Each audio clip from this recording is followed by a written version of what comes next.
Part 2।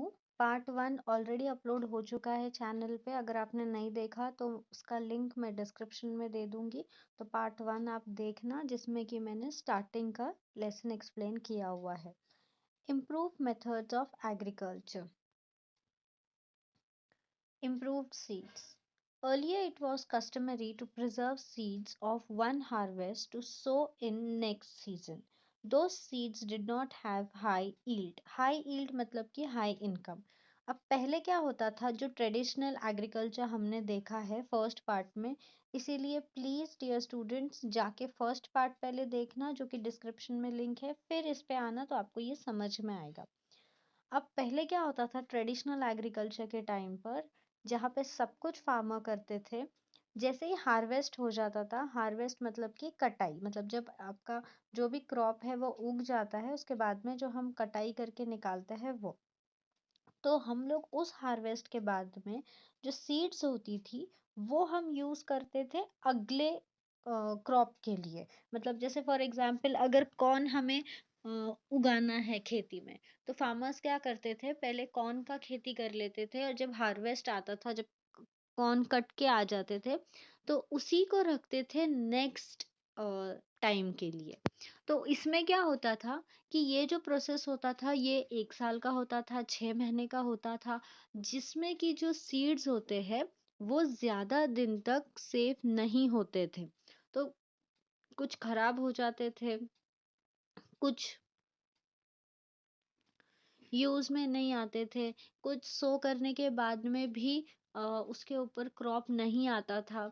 तो इसकी वजह से वो हाई यील्ड नहीं दे पाते थे। हाई यील्ड मतलब कि हाई हार्वेस्ट, ज्यादा उगाई और ज्यादा पैसे नहीं आते थे, इस रीजन की वजह से।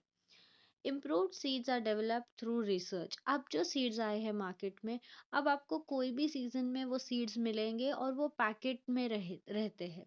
अब जो सीड्स आए हैं मार्केट में, ये रिसर्च होकर आए हैं, ये एक प्रोसेस, एक केमिकल प्रोसेस के अंडर जाकर आए हैं।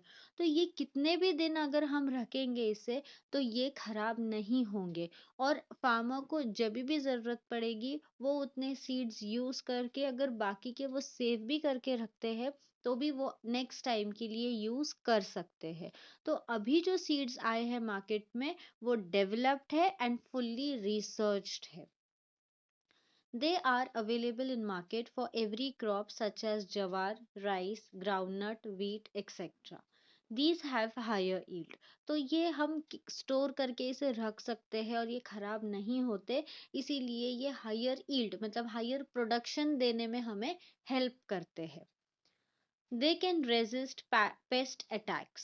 पेस्ट अटैक्स मतलब उनमें कीड़े नहीं लगते हैं। जैसे मैंने आपको बोला कि ये एक केमिकल प्रोसेस के थ्रू आए हैं, मार्केट में रिसर्च होके आए हैं, तो इनमें जल्दी से कीड़े नहीं लगेंगे। बट जो पहले जो सीड्स हम रखते थे ट्रेडिशनल एग्रीकल्चर के टाइम पर, तो वो जो सीड्स होती थी वो पेस्ट अटैक को रेजिस्ट नहीं कर पाती थी। रेजिस्ट मतलब कि उससे बचना, पेस्ट मतलब कि जो कीड़े होते हैं, जो फंगस होती है, जो अलग अलग टाइप के इंसेक्ट्स होते हैं जो सीड में लग जाते हैं, वो होता है पेस्ट। अब ये पेस्ट से बच नहीं पाते थे पहले जो सीड्स थे वो, लेकिन अभी के जो सीड्स है वो अच्छे से खुद को पेस्ट से, इंसेक्ट से बचा सकते हैं।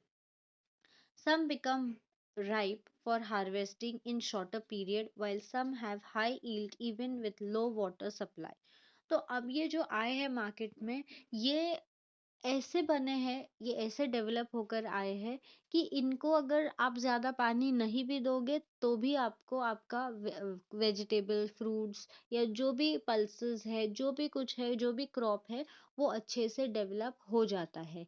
ये क्यों है? क्योंकि ये केमिकली प्रोसेस्ड होते हैं। पहले के जो सीड्स होते थे, या आप घर में भी अगर आपके पास में जैसे कोई भी आप ले लो, मिर्ची ले लो आप, अगर मिर्ची के जो बीच में होता है, अगर आप उसको भी डाल दोगे ना अच्छे से, तो उसका भी आपको मिर्ची का भी झाड़ आ जाएगा। लेकिन अगर वो ही सीड्स आप ऐसे ही रखोगे और कुछ दिन के बाद डालोगे, या कुछ महीनों के, कुछ हफ्तों के बाद डालोगे, तो शायद झाड़ नहीं आए, और अगर आए भी तो उस पे आपको मिर्च ना मिले।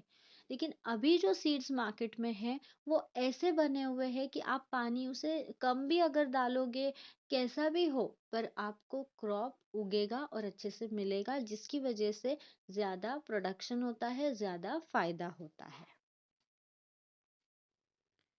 ये कुछ एग्जाम्पल्स हैं इम्प्रूव सीड्स के। तो आप यहाँ पे देख सकते हो कि अलग अलग आपको सीड्स दिखेंगे जो कि अलग अलग क्रॉप्स के लिए होते हैं। ये अभी के लेटेस्ट टेक्नोलॉजी जो रिसर्च होकर आए हैं, ये वो सीड्स है जो मार्केट में अवेलेबल है बहुत easily. Modern methods of irrigation. अब इरिगेशन मतलब क्या है कि सप्लाई ऑफ वाटर। ओके, जैसे हम हिंदी में सींचना भी कहते हैं। तो एक फील्ड में सबसे ज़्यादा इम्पोर्टेंट होता है सब प्रोसेस होने के बाद में पानी। अब जैसे सीड्स के ऊपर है कि सीड्स अब टेक्नोलॉजी के हिसाब से अच्छे आ चुके हैं तो कम पानी में भी हो जाता है। बट हर क्रॉप में ऐसा नहीं होता है, कुछ क्रॉप को पानी सफिशिएंट पानी लगता है, ना ज़्यादा ना कम। तो इरिगेशन का मतलब है water supply to a field.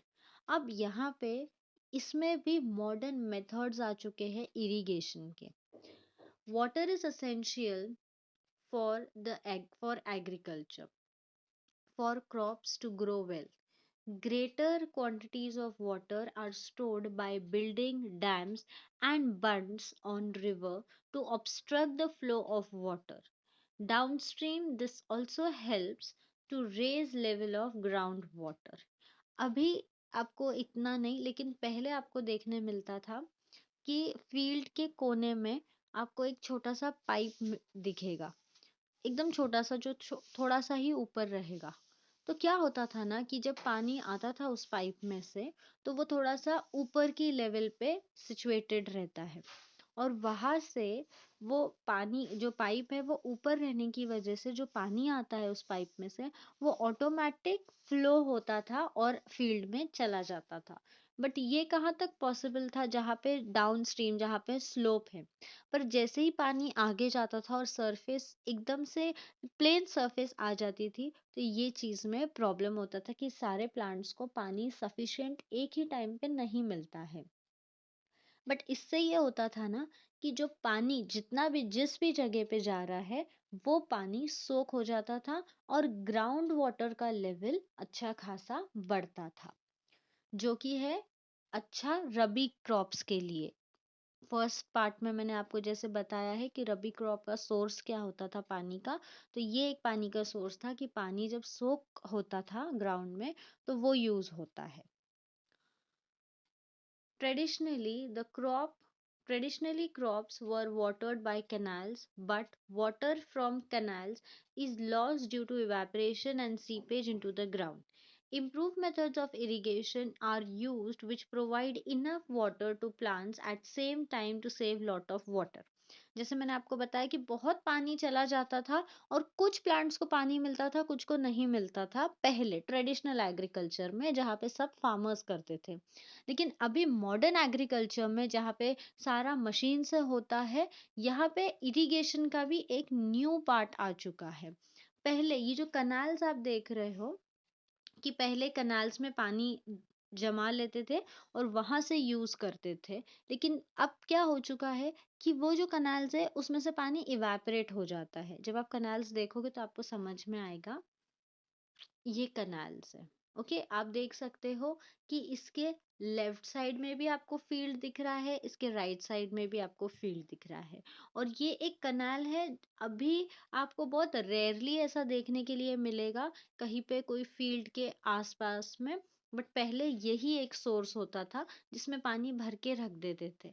अब क्या होता है इसमें कि पानी इसमें से इवेपोरेट हो जाता है, अपने आप वो पानी कम हो जाता है, जिसके वजह से ये पॉसिबल नहीं रहता है कि ये कनाल हम बार बार भर सके। इसीलिए अभी मॉडर्न एग्रीकल्चर में टू वेज आ चुके हैं। Two modern methods of irrigation are drip irrigation and sprinkle irrigation.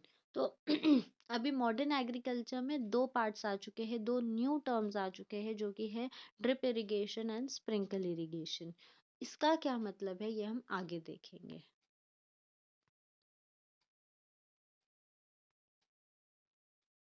drip irrigation. Drip irrigation method makes use of pipe with holes. Required amount of water drips near the plant.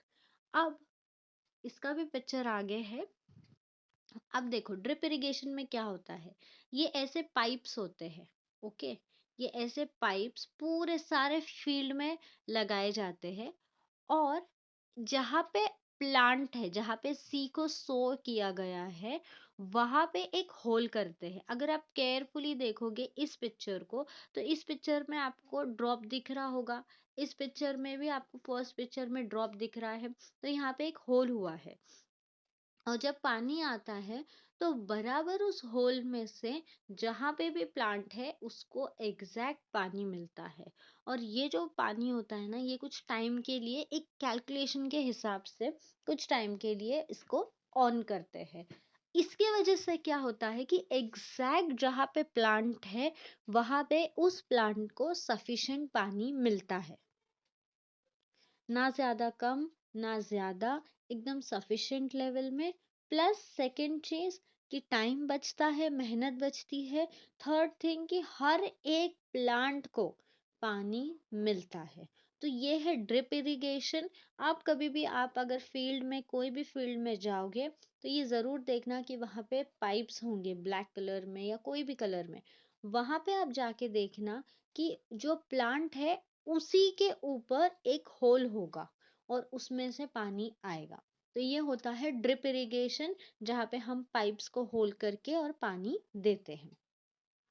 Sprinkle irrigation क्या है? Sprinkle या spray irrigation भी कह सकते हैं इसे। Is the method of applying water to a controlled manner in that is similar to rainfall. तो sprinkles आपको नाम में ही समझ में आता है कि ये जो बूंदे होती है उस फॉर्म में ये इरिगेशन होता है, उस फॉर्म में वाटर सप्लाई होता है। तो आप ये देख सकते हो आपके स्क्रीन पे कि यहाँ पे ये जो मशीन है इसमें से स्प्रिंकल फॉर्म में पानी मिल रहा है खेती में। ओके, अब जैसे आप कोई बड़े अगर होटल में चले गए तो वहां पे लॉन होता है। लॉन में भी आपने देखा होगा कि अच्छे से यही मेथड से पानी दिया जाता है। इसमें क्या होता है स्प्रिंकल इरिगेशन में कि एग्जैक्ट और जितना अमाउंट है उतना ही पानी जाता है, कम पानी जाता है, और हर एक प्लांट को मिलता है। क्योंकि देखो हर प्लांट को ना आप ज्यादा पानी डालोगे कुछ प्लांट्स को तो वो मर जाएंगे। जैसे कि राइस है, अगर उसको आप कम पानी डालोगे तो वो नहीं उगेगा। दूसरा कोई क्रॉप है जिसको आप ज्यादा पानी डालोगे तो वो खराब हो जाएगा। जैसे आप टमाटो का ही फील्ड ले लो, अगर आप उसको राइस जितना पानी डालोगे तो वो फील्ड पूरा खत्म हो जाएगा, उसमें मतलब कुछ आएगा ही नहीं। तो सफिशिएंट अमाउंट ऑफ वाटर जब चाहिए होता है, तो ये टू मेथड्स है जो आज के मॉडर्न एग्रीकल्चर में यूज हो रहे हैं, drip irrigation and sprinkle irrigation. Sprinkle irrigation आपकी स्क्रीन पे पिक्चर्स है। अब आता है पार्ट आपका फर्टिलाइजर का। अब प्लाविंग हो गई फील्ड की, सोइंग हो गई सीड्स की, और टिलिंग हो गया, सब कुछ हो गया, इरिगेशन भी हो गया, मतलब वाटर सप्लाई भी हो गया। अब पार्ट आता है फर्टिलाइजर का। Fertilisers are added to the soil to restore its productivity. Fertilizers provide the required nutritive substance to the crop. There are two types of fertilizer: natural fertilizer, chemical fertilizer. तो यहाँ पे fertiliser का जो काम होता है, ये एक हिसाब का केमिकल आप बोलो कि जो डाला जाता है एक क्रॉप को। यहाँ पे नेचुरल फर्टिलाइजर भी है एंड केमिकल भी है। केमिकल तो बहुत सिंपल है, बहुत सारे के बहुत तरीके के आजकल फर्टिलाइजर्स अवेलेबल है मार्केट में, जो कि आप क्रॉप्स पे फील्ड में डालोगे तो आपका फील्ड बचा रहेगा। अब फील्ड किससे बचा रहेगा और किससे बचाना है, तो देखो सिर्फ सीड्स में कीड़े नहीं लगते, पेस्ट इंसेक्ट्स जो होते हैं वो झाड़ों में भी लगते हैं, जो ओपन रहते हैं उनमें भी। तो उन इंसेक्ट से बचाने के लिए हम फर्टिलाइजर का यूज करते हैं। सेकंड चीज़ है कि फर्टिलाइजर्स डालने की वजह से जो क्रॉप की जो वैलिडिटी होती है या उसकी जो जान होती है ना, उसमें और टाइम उसमें मल्टीप्लाई हो जाता है। जैसे वो और सर्वाइव कर सकता है और अच्छे से सर्वाइव कर सकता है, अच्छी प्रोडक्टिविटी दे सकता है। ये कुछ है एग्जाम्पल फर्टिलाइजर के, इसमें मिक्स है, आपको इसमें नेचुरल फर्टिलाइजर्स भी दिखेंगे, आपको केमिकल फर्टिलाइजर्स भी दिखेंगे इसमें। Natural fertilizer. Natural fertilizer are called manure. They are obtained from the material available in nature like green waste and animal dung. In traditional agriculture, organic manure such as compost were used. तो natural fertiliser में आता है सबसे पहले manure. Manure मतलब क्या होता है कि कोई भी एनिमल का डंक, वेस्ट एंड यूरिन, जिसे यूरिया भी कहते हैं हम, वो भी मेन्योर के अंदर आता है। तो कोई भी एनिमल का डंक होता है, जैसे आपको बहुत फेमस है काउ डंक, गोबर, यस, ये डाला जाता है एग्रीकल्चर, ये यूज किया जाता है एग्रीकल्चर में। आज बहुत कम लोग ऐसे होंगे जो नेचुरल फर्टिलाइजर का यूज करते होंगे, क्योंकि वो मिलता भी नहीं है। स्पेशली सिटीज में अगर आपको कहीं पे फील्ड दिख गया तो वहीं वहां पे तो नहीं मिलेगा, बट आप अगर विलेज साइड में जाओगे तो वहाँ पे आज भी नेचुरल फर्टिलाइज़र का यूज़ होता है, केमिकल फर्टिलाइज़र का भी, बट नेचुरल फर्टिलाइज़र का भी यूज़ होता है, जो कि होता है डंक, वेस्ट ऑफ अ एनिमल। दूसरा है यहाँ पे कंपोस्ट। अब देखो कंपोस्ट क्या होता है कि सारा जो ग्रीन वेस्ट होता है, ग्रीन वेस्ट मतलब अभी आपको सूखा कचरा, गीला कचरा जो कहते हैं हम, तो जो गीला कचरा होता है उसे हम कहते हैं ग्रीन वेस्ट, ओके।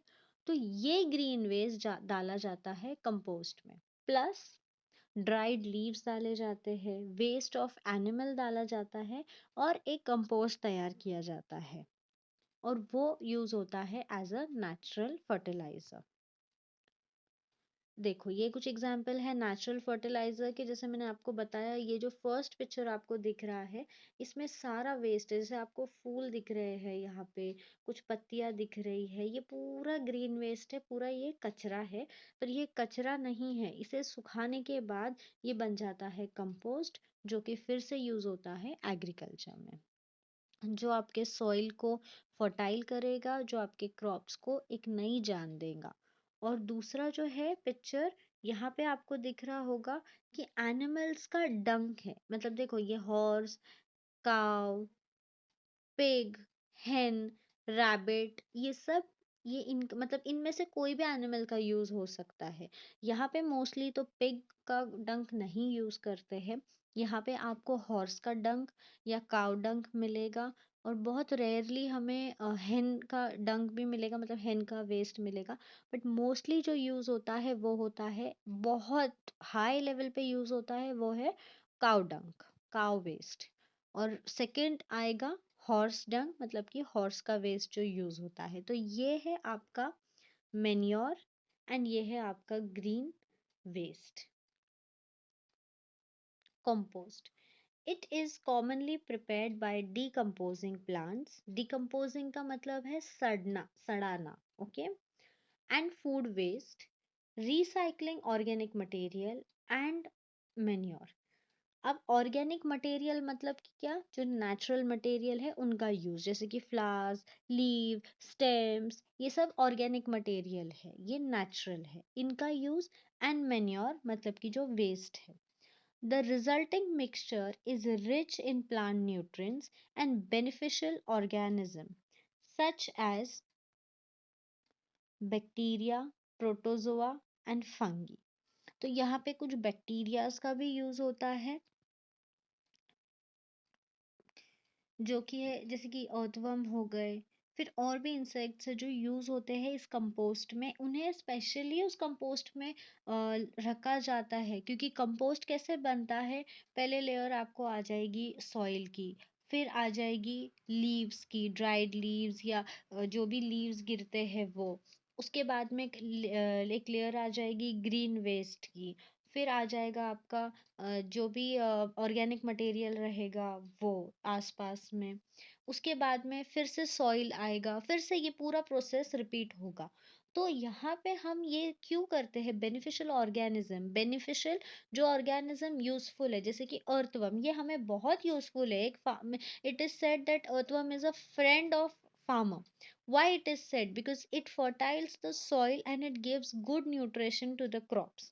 तो यहाँ पे अगर अर्थवर्म को डाला जाता है कंपोस्ट में, तो जो सॉइल है उस कंपोस्ट में वो उसे फर्टाइल करता है, जिसकी वजह से जो जितना भी ऑर्गेनिक मटेरियल है वो जब मिक्स होता है सॉइल में, तो वहाँ पे कोई हार्मफुल केमिकल्स या हार्मफुल चीज़ें नहीं आती है, सॉइल खराब नहीं होता है। इसीलिए बेनिफिशियल ऑर्गेनिजम्स यूज होते हैं, such as bacteria, protozoa and fungi. ये एक चार्ट है, आपको स्क्रीन पे दिख रहा होगा, ये देखो यहाँ पे वुड चिप्स है, उसके बाद में ग्रीन लीव्स है, ग्रीन लीव्स के ऊपर ब्राउन लीव्स है, फिर ग्रास क्लिपिंग्स है, स्ट्रॉज है, स्ट्रॉज मतलब कि ऑर्गेनिक, ओके, प्लास्टिक कुछ भी नहीं है इसमें, किचन स्क्रैप है, एंड लास्ट में है ब्राउन लीव। यहाँ पे सॉइल मतलब हर एक का तरीका अलग है कंपोस्ट बनाने का, सॉइल भी डाला जाता है इसमें।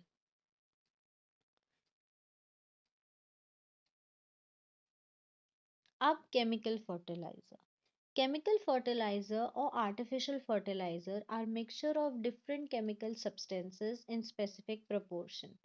They are used for quicker growth and higher yield. Excessive use of chemical fertilizer leads to accumulation of excessive chemicals in the soil. This lowers the fertility of soil and reduces its productivity. Overwatering makes the land saline and fallow. This is seen in the parts where water is available in plenty, example near dams or on rivers. अब chemical fertilisers मैंने आपको जैसे बताया कि natural fertilisers होता है पूरा organic material, but chemical fertilisers क्या होते हैं, जो केमिकल से बने हुए फर्टिलाइजर्स है, केमिकल जो हम स्प्रे करते हैं हमारे फील्ड पे। अब इसमें क्या होता है कि केमिकल फर्टिलाइजर्स अच्छे हैं, नो मैटर, ये हेल्प करते हैं क्रॉप को अच्छे से बढ़ने के लिए, पेस्ट से रेजिस्ट करते हैं, सब कुछ पेस्ट अटैक से, बट ज्यादा यूज भी अच्छा नहीं होता है, क्योंकि यहाँ पे जब आप chemical total chemical fertiliser use करते हो, तो वो क्रॉप को तो अच्छा बना रहा है, बट कहीं ना कहीं वो केमिकल है, तो वो सॉइल को इनफर्टाइल करेगा, ओके। तो सॉइल हमारा फर्टाइल नहीं रहेगा अगर हम एक्सेसिव यूज करेंगे केमिकल्स का, क्योंकि एंड में तो है वो केमिकल्स ही। इसीलिए केमिकल फर्टिलाइजर्स हेल्प करते हैं अच्छे प्रोडक्टिविटी के लिए, न्यूट्रिशन के लिए, ज्यादा प्लांट को अच्छा करते हैं वो, लेकिन उसका एक डिसएडवांटेज ये भी है कि ज्यादा यूज करने से वो हमारे सॉइल को फर्टाइल नहीं रखेंगे, वो हमारे सॉइल की क्वालिटी को डिसग्रेस करेंगे, हमारे सॉइल की क्वालिटी को खराब करेंगे। जो लास्ट जो पॉइंट है कि ज्यादा पानी, अब देखो कहीं कहीं पे भी कोई भी जगह पे अगर पानी बहुत ज्यादा होता है, तो वो जो जगह होती है वो ऐसे वो स्लिपरी हो जाती है, कोई भी जगह हो जहाँ पे ज्यादा पानी हो। तो इसीलिए हमें क्या करना है कि ज्यादा पानी नहीं डालना है लैंड में, सॉइल में, क्योंकि वो उस जगह को भी स्लिपरी करेगी और उस जगह की क्वालिटी को खराब करेगी। इसीलिए यहाँ पे बोला गया है कि over watering makes the land saline, saline मतलब क्या है, सॉल्टी, सलाइन मतलब कि सॉल्टी। तो केमिकल्स में जब आप ज्यादा केमिकल डालोगे तो वो जगह को खारापन आ जाएगा, जिसकी वजह से सॉइल फर्टाइल नहीं रहेगा। और सेकंड है जो फैलो है, FALLOW, फैलो का मतलब है कि प्रोडक्टिविटी नहीं रहेगी लैंड में, लैंड दिन पे दिन और खराब होता जाएगा, और नेक्स्ट टाइम जब उस पर खेती करनी होगी तो वो अच्छे से प्रोडक्टिविटी नहीं देगा, वो कमजोर हो जाएगा। तो सलाइन मतलब कि सॉल्टी होना, और फैलो मतलब कि वो कमजोर होना। इसीलिए ज्यादा पानी भी अच्छा नहीं है कोई भी लैंड के लिए। और डैम्स और रिवर्स की जो जगह होती है ना, वहाँ पे बहुत ज़्यादा पानी होता है। तो मोस्टली वहाँ पे कोई ऐसा फील्ड तो करेगा नहीं, कोई ऐसा एग्रीकल्चर प्रोसेस तो करेगा नहीं जिसमें कम पानी लगे। जैसे रिवर्स और डैम्स के यहाँ पे हमेशा आप देखोगे तो राइस की खेती रहेगी, क्योंकि वो ज़्यादा होता है, ज़्यादा पानी लगता है उससे। और कोई दूसरा खेती वहाँ पे नहीं करेगा, क्योंकि अगर ज़्यादा पानी जाता है तो वहाँ की जो जगह है, जो सॉइल है, जो मिट्टी है, वो खराब हो सकती है, वो कमज़ोर हो सकती है। ये ऐसे के मिलते हैं केमिकल फर्टिलाइजर्स। तो देखो, ऑर्गे मतलब नेचुरल फर्टिलाइजर टोटल डिफरेंट है केमिकल फर्टिलाइजर से। अब प्रोटेक्शन ऑफ क्रॉप्स कैसे करना है? Diseases and paste attack can damage crop in field. As remedy, insecticides and pesticides are sprayed on crops, or certain chemicals are rubbed on seeds before sowing it. तो ये कब होता है कि जब आप बाजार से नहीं लाते हो सीड, और आप जब घर में ही कोई सीड जो पहले हार्वेस्ट का सीड रखा हुआ है, उसी पे कोई केमिकल आपने रब कर दिए और उसको सो कर दिए। दूसरा है इंसेक्टिसाइड्स एंड पेस्टिसाइड। इंसेक्टिसाइड और पेस्टिसाइड क्या है? ये एक हिसाब का एक लिक्विड केमिकल मिलता है। इंसेक्टिसाइड्स होता है इंसेक्ट्स के लिए, और पेस्टिसाइड्स होता है पेस्ट के लिए, जो कि हम आप पिक्चर में भी देख सकते हो कि आपको अलग अलग टाइप के यहाँ पे इंसेक्ट्स दिख रहे हैं, पेस्ट्स दिख रहे हैं। ओके, ये देखो, मैं ज़ूम करके भी आपको बताती हूँ, ये सारे डिफरेंट टाइप्स के हैं। कभी-कभी तो हमें ऐसा, मतलब हमारे नेकेड आइज़ से भी ये दिखेंगे नहीं, लेकिन ये जो है, ये हमारे क्रॉप्स के लिए अच्छे नहीं होते। तो यहाँ पे क्या किया जाता है कि ऐसे केमिकल, लिक्विड केमिकल स्प्रे होता है, इंसेक्टिसाइड एंड पेस्टिसाइड। इंसेक्टिसाइड होता है इंसेक्ट्स के लिए, और पेस्टिसाइड होता है पेस्ट के लिए, जो कि हमारे केमिकल्स को, हमारे क्रॉप्स को बचाता है इन पेस्ट अटैक्स से। तो प्रोटेक्शन ऑफ क्रॉप्स भी बहुत ज़्यादा ज़रूरी होता है। Storage of grain. अब पूरा प्रोसेस हो गया है एग्रीकल्चर का, हमने पूरा प्रोसेस स्टार्ट टू एंड देख लिया। अब हार्वेस्ट होने के बाद में हमें उसे स्टोर भी करना होता है, क्योंकि तुरंत तो हम मार्केट में जाके नहीं बेचते। हम थोड़ा थोड़ा स्टोर करके रखते हैं, और धीरे धीरे टाइम टू टाइम हम उसे बेचते हैं। क्योंकि देखो, आपको राइस, वीट, ज्वार, बाजरा, ये आपको पूरा साल मिलता है। ओके, मोस्टली लोग तो मार्च में ही वीट खरीद लेते हैं। अभी अभी थोड़ा राइस आना स्टार्ट हो जाएगा, क्योंकि अभी खरीफ सीजन पूरा हो चुका है। रबी सीजन में आपको हल्का हल्का नया नया चावल आने लग जाएगा। बट पूरा साल ये कैसे मिलते हैं हमें? क्योंकि ये जब निकलते हैं, जब हार्वेस्ट होते हैं, तो इन्हें स्टोर करके रखा जाता है, और अपने हिसाब से फार्मर उन्हें मार्केट में निकाल कर और सेल करते हैं। कभी कभी आपने देखा होगा कि जैसे ही रेट्स बढ़ जाते हैं कोई चीज़ों के, जैसे कि अनियंस, अनियंस के रेट जैसे ही बढ़ जाएंगे तो वो स्टोर करके रख दिए जाएंगे। जैसे ही उसके रेट्स नॉर्मल हो जाएंगे, बढ़ जाएंगे तो बाहर निकालेंगे, फिर नॉर्मल हो जाएंगे तो रख देंगे। तो ये एक मार्केट स्ट्रेटेजी भी है जो फार्मर्स यूज करते हैं। It's totally correct on their side. But ये जो स्टोरेज प्रोसेस होता है, ये भी इजी नहीं होता है। The grains the grain dried well in the sun and filled in sacks. Sacks मतलब कि जो पोते होते हैं जूट के, वो। तो इन्हें, जो भी क्रॉप्स होते हैं, स्पेशली तो ये यही रहेंगे, वीट, राइस, ज्वार, बाजरा।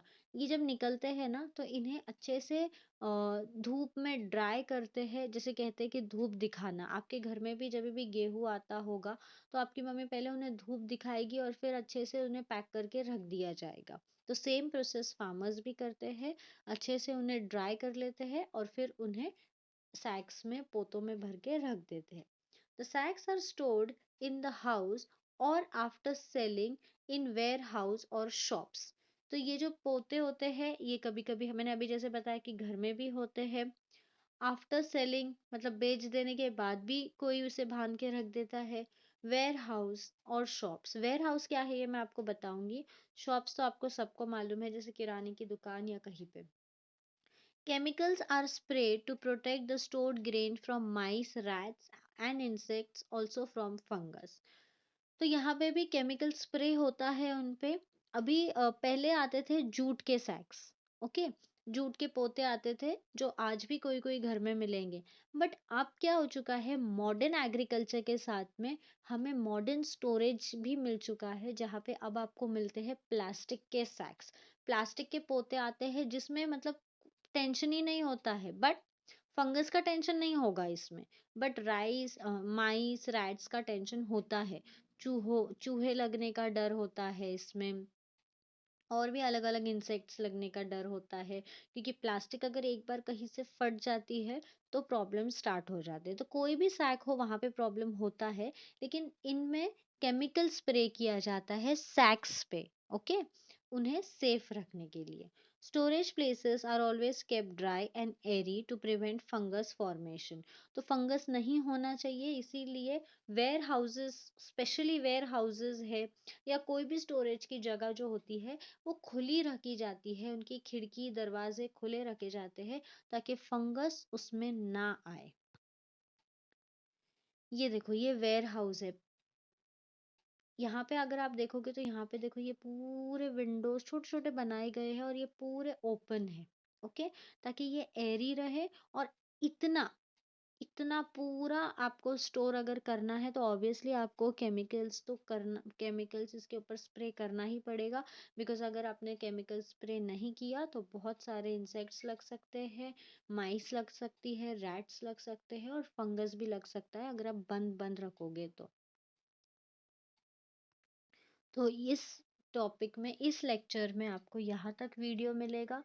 अगले वीडियो में आपको वो लास्ट पार्ट रहेगा जहाँ पे आपको मिलेगा food shortage and conservation of environment. ये टॉपिक आपको मिलेगा थर्ड पार्ट में, जो कि रहेगा मेरा लास्ट पार्ट इस लेसन का। आई होप आपको ये चैप्टर समझ में आया हो। जो वर्ड्स थे इसमें वो पिक्चर्स के साथ आपको मैंने एक्सप्लेन किए हैं, वो आपको याद रहेंगे। और आप प्लीज़ मुझे बताना कि आपको हिंदी में ज़्यादा अच्छा एक्सप्लेनेशन लगा या इंग्लिश में आपको चाहिए। इंग्लिश में भी आपको सेम प्रोसेस में समझाया जाएगा पीपीटी प्रेजेंटेशन के साथ। लेकिन प्लीज़ मुझे सजेस्ट करना कि मैं आपको हिंदी में एक्सप्लेन करूँ या इंग्लिश में एक्सप्लेन करूँ। Please, thank you. एंड ये वीडियो को देखने के पहले एक बार पार्ट 1 देखना इसी लेसन का, एंड प्लीज़ कमेंट करके बताना आपको वीडियो कैसे लगा। Thank you.